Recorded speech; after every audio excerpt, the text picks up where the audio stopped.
What was your reaction the first time you guys saw the finished bust?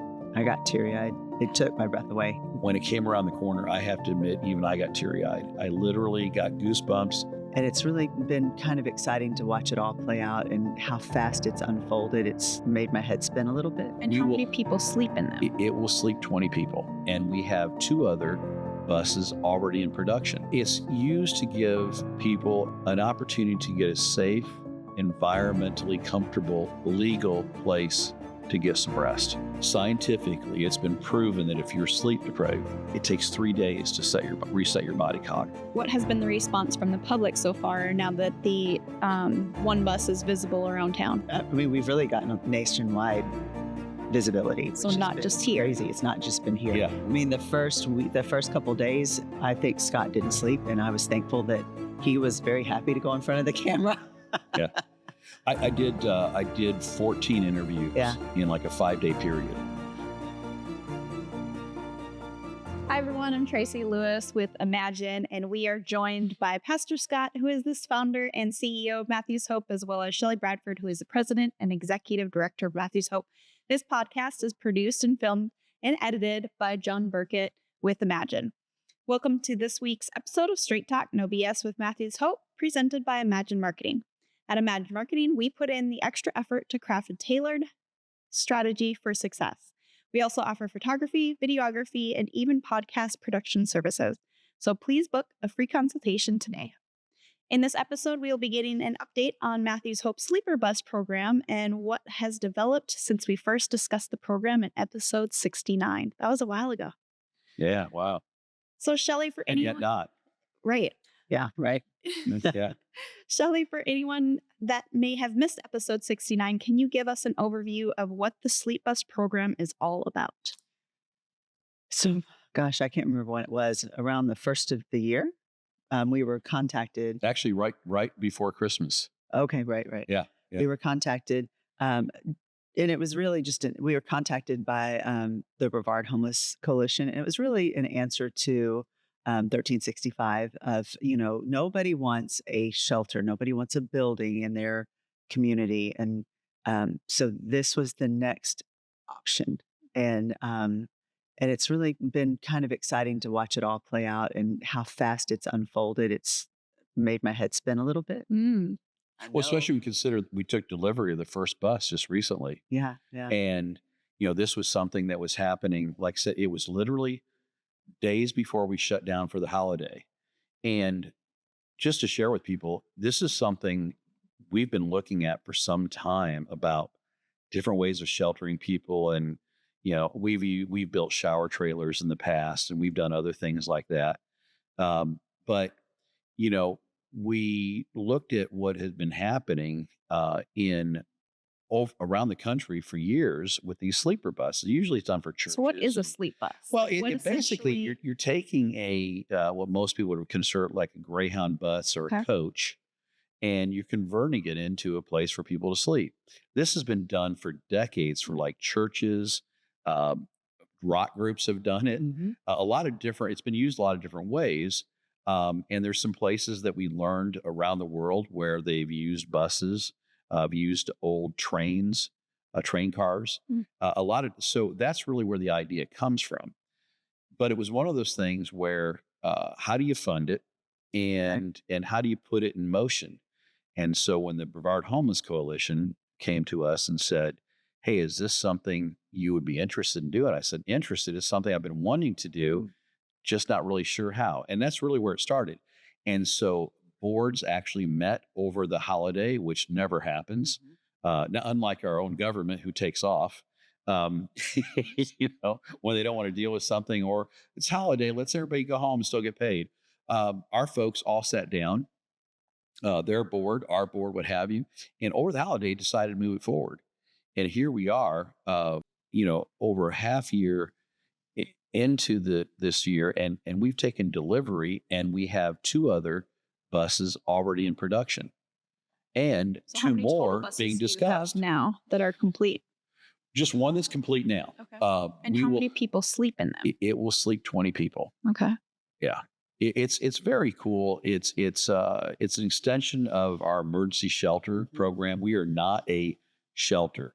We know that there's organizations that use these like an extension of their building to sleep the same people over and over again. That's not how our buses will be used. They move throughout the entire county and work with different churches and municipalities that are interested in partnering with us. We met with one municipality just recently that asked us if they were to fund a bus, not just the cost of conversion, but also its operating cost. Would we be willing to put a bus in their particular city? And the answer was, of course. So it's used to give people in response to State Statute 1365, as Shelley alluded to, an opportunity to get a safe, environmentally comfortable, legal place to get some rest. And that's why we have a couple thousand people registered in Brevard just through Matthew's Hope. We're going to end up with 60 beds. If some other things come together, we may end up, say, with 100. Okay. It's only 60, 100, whatever. Right. So people can only stay on the bus, and it's not 24 hours a day, on the bus for 3 nights in a row. And then through a reservation system, we'll have to get back in line. What was your reaction the first time you guys saw the finished bust? I got teary-eyed. It took my breath away. Even though I've seen it, along the way, it's nothing like actually seeing it roll down the road and get into our parking lot. And all the staff was like, "She never cries." Okay, I don't know what to do. I did. I felt a tear go down my eye, and I was like, "Oh, wow." Yeah, I mean, I'm a crier. I'm an emotional guy. When things bother me, I cry. And we've done some really cool things at Matthew's Hope and very innovative things over the years. I purposely, though I knew how close to us the bus was being converted, though I saw a few pictures, and just a few, I purposely didn't go because, one, I knew I'd probably end up micromanaging it because of such a brand new project. But I put my trust and faith in the people we're using. And when it came around the corner, I have to admit, even I got teary-eyed. I mean, I literally got goosebumps. I went, my God, okay, I've drawn some pictures. Right. I've given some ideas, and these people got the vision. There it is. Yeah. So for everyone who's following Matthew's Hope, go ahead and look on their social media because you guys have a video up. Yeah. And that's where I first seen it. And I was like, wow. Yeah, it's pretty impressive. It is. Without patting, we're not patting ourselves on the back. Folks, you got to see this. It is. But you should. It's impressive. I mean, we've kind of done a dog and pony with it, meaning we've taken it out, took it to some Rotary clubs, a couple other places. We've taken it just since we've gotten it so people could kind of touch it, get on it, look at it. And everybody is like, oh my gosh, this is such a great way to go about things. Because most importantly is Matthew's Hope has the infrastructure in place to tie these people to a multitude of services. Yeah. So it's sleeping people for the night, but if that's all we're going to do, why bother? So much more. Right. It's so much more than that. Well, like Shelley was talking about in the last episode, is building that foundation. And if you're not getting the proper sleep, how are you going to build up to, processing the information that you're giving or the steps that you need to take? How are you going to take those steps if you don't have proper sleep? And that's where the 3 nights came from. Scientifically, it's been proven that if you're sleep deprived, that it takes 3 days to reset your body clock. So we looked at that, and we looked at, okay, a bus can only, I'm just so impressed by you. A bus can only do well, and a bus can only, we always sleep so many people. So to give opportunity, so we did 2 things. It's like, okay, science tells us this, so let's cover that. And logically, to be able to get as many people some sleep as possible, 3 daes makes sense. And so we've already had some churches that have agreed to it requires at night we can run off of a generator and using fuel, but we've already had churches and one city so far that's agreed to put in 50 amp for us to plug in and give us either access to bathrooms or have a couple porta potties. It does have a bathroom on the bus, but I tell people all the time, there's not a nicer way of saying this. Have you ever pooped in a tin can? Nobody wants to poop with all the other people around in that. So it does have area. it, but if we have access to bathrooms, one's is just nicer, more private for everybody. Right. And it keeps our costs down also. What has been the response from the public so far now that the one bus is visible around town? It's been, we've really gotten a nationwide visibility, So which not has just been here. crazy. It's not just been here. Yeah. The first couple of days, I think Scott didn't sleep, and I was thankful that he was very happy to go in front of the camera. Yeah.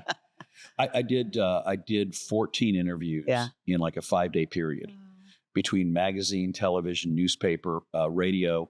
And what's also been very cool is we have been invited to several different conventions, for lack of a better term. I think, conventions, so they're called, to not only bring the bus, but then also to speak on homelessness and our approach to addressing it. So it part of my hope through this whole thing is that we do all things with excellence, or we don't bother. Is do it with excellence, get the public's attention, get hopefully the different city municipalities attention, and get us a spot at the table to tell you how there's a better way, and educate. And that's something we're spending. And me personally, my position has become a lot more public speaking, and just sharing that there's a different way, and telling other people. It doesn't have to be Matthew's Hope doing it. Sure. We'll help you help yourself, no matter who you are, right? To replicate what you guys are doing. I told somebody today, you want to do what I do and cash your 401k and not pay yourself for 7 years and start what I did, go for it. Okay. We're not trying to corner the homeless market. Okay. First off, it's a terrible market to try to, okay. Yeah. There's a lot better things to do if you're looking to make a buck. But if we can be set as a standard and be able to share people, along with even if they took everything we did perfectly, that's still not the answer. Take that and then massage it for your demographic and for your area. And I promise this could be duplicated anywhere in the country. Have your guests had the chance to tour the bus? So it was interesting. Yesterday, it came to Orange County, and they were the first people that wanted to see it. They were leaving, and then they saw the bus, and they all parked their bikes and got on, and they were talked about how nice it was. Yeah, when we first brought it it was first delivered to Brevard. We had a couple of our housing guests that had worked their way into transitional housing with us come on it. And one of our guys, Chris, goes, "Why would I ever want to get off of this?" He goes, "This is such an amazing difference if I was living on the streets to be able to sleep on that." And he's pushing down on the mattress that actually our mattresses aren't just foam. They're a mattress. They have springs and memory foam in them. Everything is a step above, very purposely, because it's not just about, look, you can build something that looks cool. That's easy. To make it functional and make it to where it truly meets the need you're trying to get. That again is a completely different thing. We could have saved a lot of money, put in a chunk of foam and threw a sheet on it. And we've seen others, even in trains, they've done pretty much that. We just took it to a next level. That's what I really love about you guys and respect you guys, because you don't just do mediocre. You fill each person's individual needs. And it's not nothing like you guys are taking all this money and pushing it in, but you are actually building that foundation. We keep talking about foundation and growing upon that, and not just, oh, here's a used pair of jeans, or you know what I'm saying? Because a lot of people just want to, oh, well, I don't use this anymore. There's a hole in it, but I'll give it to this person. Yeah. But would you let your son or daughter wear that? There's nothing dignified about that at all. I love that you guys do everything dignified. Now, there's a downside to it sometimes is, we recently are given an opportunity to partner with another organization on some housing. And going through it, I realized how high my standard was, because though what they offered was great, it would never meet our standard.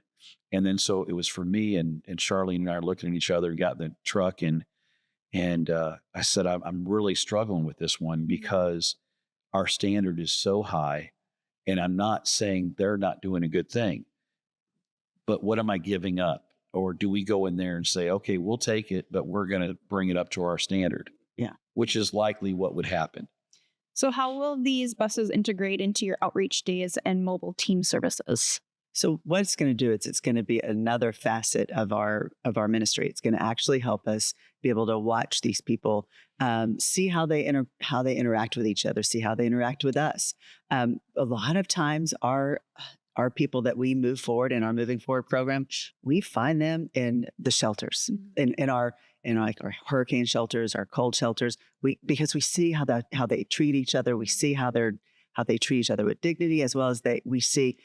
What more do they really want? Do they really want to move forward, or do we want it for them? So it really just is going to help us just watch these people closer, and it's going to give us that many more opportunities to be around these people and see what is next for them. Yeah, I mean, we're always building trust too. Yeah, well, and that's going to be super helpful. And we're looking for, this is the best way to put it that I know how to, and we're looking for the low hanging fruit. And when we do a shelter, what does that mean when you say low hanging fruit? Yeah. So when we have a shelter for hurricanes or for cold weather, and we have people that were with us for a few days in a row, we identify those folks that are being helpful to other people.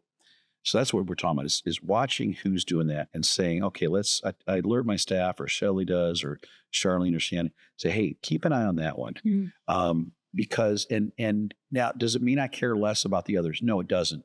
But we recognize who we can possibly get independent, self-sufficient the quickest. Okay. I'm usually also looking at people that have not become chronically homeless. Those people that have been homeless for a shorter period of time are easier to get back on their feet than, say, someone who's been living on the street for 5 years. And they've learned how to survive, and they're not as in a hurry to change their ways. Because they're completely engulfed in survival mode. Yeah. And that is a hard shell to break through once somebody's deeply into it. And after years, imagine that every year you put another layer of shell.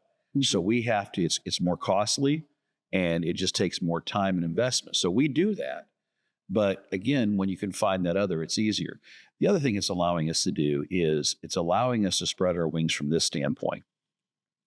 Partnering with other nonprofits serving the homeless that either choose not or cannot do what we do, but also take advantage of what they do.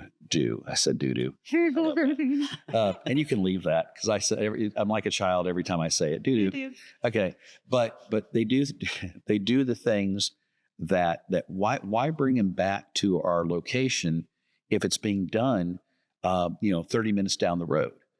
It's more cost effective not to do that. It's also allows us to build partnerships and influence other organizations and show them that this can be done. People forget that 15 years ago, our budget was $75,000 for the year, and we were in a double wide, a broken down double wide at that. Now we have something like 100,000 plus square feet of property that we manage between housing and preschool and medical and mental health and the stores. I can just keep going on. And Orange County and Brevard County. And 2 counties now, right? And we are this far outside of, within the next few weeks, we will soon be in 36 municipalities. That's double the municipalities we were in just this past year, which doubled from the previous year. So, and I will also say this, we're not growing because we're looking to grow. No. We're growing because the crisis is growing, and we're just responding. And your business growing isn't that great. Yeah, we're not trying to sit there and, I would rather this, put me out of business if you can. I'm a God's guy, whether people buy into that or not, but I'm a God's guy, and this whole idea of eradicating homelessness isn't going to happen. So it also allows us to educate further, because we have access. When you become as large as we are and your net is as big as ours, we have access to information to people that a lot of people don't have access to. And we want to be able to share those resources as much as we can and help throughout the entire county of Brevard and the entire county of Orange County and wherever else God might put us. I love that it's helping all of these people get rest, and also opening doors for other people to be like, oh, wow, what are they doing? Yeah. So with that being said, the buses won't work without cooperation from your neighbors and the community and groups providing spaces for them to operate. So how are those efforts going? Partnering with people. Surprisingly well. I thought we'd get a lot more resistance than we've had. I think the one reason it's going well is because nobody seems to want the brick and mortar, because that seems like something that's just too much for them to get their head around. Plus, it's expensive. Yeah. We come in the evening, we're gone by morning. Okay. And that appeals to a lot of places. I think generally speaking, I've been surprised. What's been interesting is some of the municipalities that have been maybe considered to be the harshest on homelessness have been the most open to finding another way. Okay. Maybe it's because they're seeing that doesn't work. But we've been open arms in places that I did not expect to see open arms. And we're going to do our best to be a good neighbor and to honor that ability that those municipalities are either giving us a space that the city owns, or saying, hey, any of the churches that want to host you, fine, just kind of let us know where you're at. And we're good with that. We like the idea of law enforcement knowing where we're at. We don't have issues, but we don't have issues because we address them beforehand. Each bus will have a security person on it, along with the driver and cameras. So we've thought out every aspect of this as much as we can. And what's a good fit for you to partner with to park these buses? For those listening, maybe they're like, oh, we have this space. I wonder if it's a good fit. Ideally, first to have a place that you can park a 37,000 pound, 45-foot long bus. Okay. That's on a flat surface, and it doesn't require much. And that's the least I need. Ideally, it's what some of these churches and municipalities are talking to us or have already agreed to and done, where they put in a 50 amp for us to not have to run fuel at night. It's quieter and it's more efficient. It's more cost efficient. And we come in, we plug in, and we spend a quiet night there and we leave. And then some of them have either given us access to bathrooms so that we don't have to use the restrooms, which is great. Which is ideal. That's the ideal situation. Or we had a case the other day, we're talking about putting a couple porta potties out there, and that would be perfect, and we will make sure that those things are taken care of. So speaking of fuel and all of those things, what kind of cost is associated with the sleep buses, and how are you funding all of that? I mean, I'm not sure we have a really hard number. We've talked about it being $3,500 per bus per month. Okay. Yeah.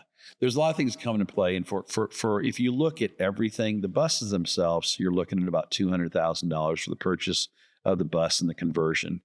And then when you throw in upkeep and then you throw in the program need, all the other things, you're probably looking at, for like the 3 buses, I think that we currently have in movement, you're looking at probably $500,000 for the 3 of them. Okay. Because you got to pay your drivers, you have to pay your security people, you have to dump your tanks. There's fuel involved. There's maintenance involved. The good thing about cleaning, we have professional cleaners that are coming on, disinfecting, changing the sheets after each use. There's things that we do ourselves. There's other things that we contract, because my feelings is I can do it. You can do it better because that's what you do. Right. You have the right chemicals. You have the ozone machines. You have the laundry service. I mean, we can do all our laundry, sure, but I'm going to kill washers doing it. Sheets and stuff are heavy. Yeah. So having a service that does that for us. So, and as time goes by, it's like everything. We constantly evaluate what makes sense. And, someone said the other day, if the same people are staying on the bus 3 nights in a row, is there a reason to change the sheets? And I stopped for a minute. I go, probably not. Okay. Change the sheets you need to change, because there's probably someone who comes in that's dirtier than others. But so we'll look at that as we go. As it goes. Yeah. As things come up. Will the executive order we discussed last episode have any potential impact on this program? I don't see how it would really. If anything, it's going to help with the transition of all the stuff, of all the things that, the programs that have ended that are needing to have that, that gap in the middle as the new programs are put in place, hopefully. I think it, oddly enough, again, we talked about this in the last episode. it could benefit us, which is kind of weird from the standpoint that two things. It's going to force, if because it hasn't so far, the state statute 1365 hasn't forced anything that we can see other than incarcerating people. I think there's going to be a point where it's going to force the counties and local municipalities and even the state level to sit there and go, we need to do something different here. The way the law 1365 was set up is yes, we can arrest you and will arrest you. However, what was also put in that law is that the municipalities and the counties were to have things in place. So there were places for people to get services and what have you. And so this will give people access to services. It will also get them a place to sleep. The challenge is when you have roughly 4,000 people between our two counties we're in currently registered through us, and we're talking about 6,200 beds, the math doesn't math. Right. And so there has to be more, but I think it's a stepping stone and an opportunity to educate those that are desiring to be educated. Right. Good. Is there anything else you guys want to talk about with the school year buses before we wrap up? I can't wait to revisit this. What's really cool, I think we're going to be able to talk about it as we get into it. Mm-hmm. I will tell you that I've been interesting also to see how many organizations have wanted to become a sponsor. So on the back of the bus, we sell space. Okay. It doesn't bring in a lot of money. It offsets some of our costs, but what it really does, it shows community involvement and cooperation. And that's pretty cool. So we've already got, I think, on this first bus, 6 sponsors already. And that's pretty cool. That's because that tells people, hey, I believe in what you're doing and I'm willing to put my name on it. And then other people look at that and they go, yeah, me too. Yeah. And so I look forward to seeing as we take it to these different conventions and we speak to different places again, what's that going to look like in the end? I think we're going to have lots to talk about over the next 12 to 18 months as we roll all these out. So you're looking for more sponsors for the back of the bus? More sponsors, right? More cities being cooperative with us, more nonprofits or churches looking to partner with us in one way or another. We're welcoming all that. People can reach me directly by scott.ballou@gmail.com. They can call us at 407-905-9500.